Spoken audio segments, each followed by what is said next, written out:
தமிழாசிரியர். என் பெயர் இவான் ஆண்டனி. நான் 4ஆம் வகுப்பு படிக்கின்றேன். என் பள்ளியின் பெயர் புனித வளனார் தொடக்கப்பள்ளி, கிழக்கு தாம்பரம்.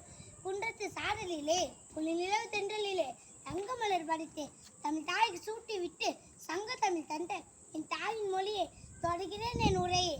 எழுந்திடு தம்பி, ஜெயிச்சிடு தம்பி. விண்ணை தொடுவது விதியின் கணக்கல்ல, அது உன் விரல் நுனியின் உள்ள தம்பி.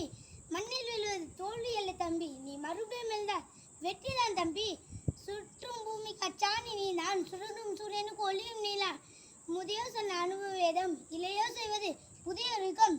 சிந்தனை சிற்பியை செதுக்கடா உன்னை நீயே, வந்தனை செய்ய மாட்டோம் உலகம் உன் திறமையை கண்டு வியர்ந்து.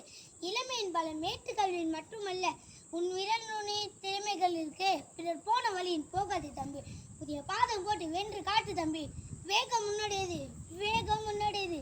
நாளை சரித்திரம் உன் பெயரை சொல்லும், இன்றைய உன் திறமையால் உலகம் வெல்லும். புதிய புதிய கண்டுபிடிப்பினால் மூலம் நாட்டின் உற்பத்தி திறன் நீ அதிகரித்தா தம்பி.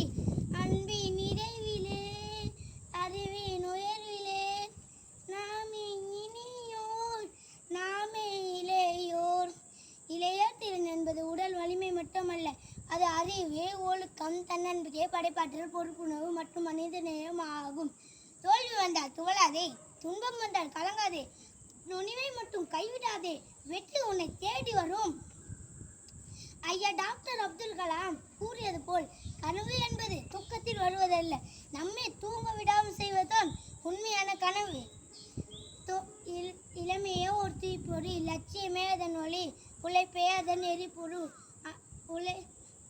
வெற்றியே அதன் அணையா விளக்கு. இழியாக ஒரு வரி, நீ நம்பினால் பாதை பிறக்கும், நீ நடந்தால் வரலாறு பிறக்கும், நீ வென்றால் உலகம் உன்னை திரும்பி பார்க்கும். நாம் சாதிக்க பிறந்தவர்கள், பிறரை சார்ந்தடிக்க பிறந்தவர்கள் அல்ல என்று கூறி என் உரையை முடித்துக் கொள்கின்றேன். நன்றி, வணக்கம்.